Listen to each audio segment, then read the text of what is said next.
ମୁଁ ଘନା କେଉଟ ରାତିରେ କରେ ଘୋଡ଼ା ନାଟ, ରାଗି ଗଲେ କରେ ଦକ୍ଷିଣୀ ନାଟ।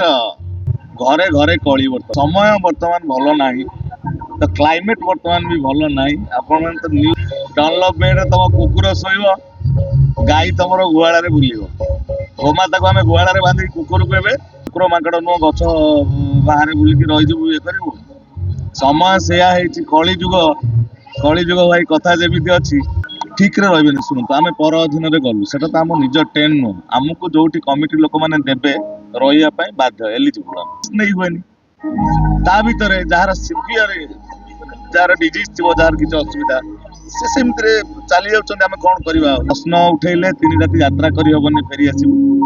ଏମିତି ମୁଖ୍ୟ କଥା ହଉଛି ନାଟକର ହକ୍ ନ ମିଳିଲେ, ଦେହ ଅସୁସ୍ଥ ରହିଲେ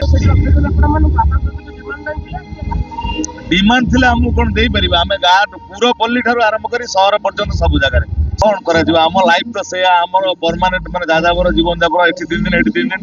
ଆମର ତ ଆଉ ଓଡିଶା ସାରା ସବୁ ଜାଗାରେ ଘର ନୁହଁ। ସହରରେ ଫ୍ୟାସିଲିଟିଜ ଅଛି, କୋଉଠି ଲଜ୍ ଦେଇ ଦଉଛନ୍ତି, ତ ଯୋଉଠି ଫ୍ୟାସିଲିଟିଜ ନାହିଁ, ଗାଁ ମଫସଲ ଏରିଆ।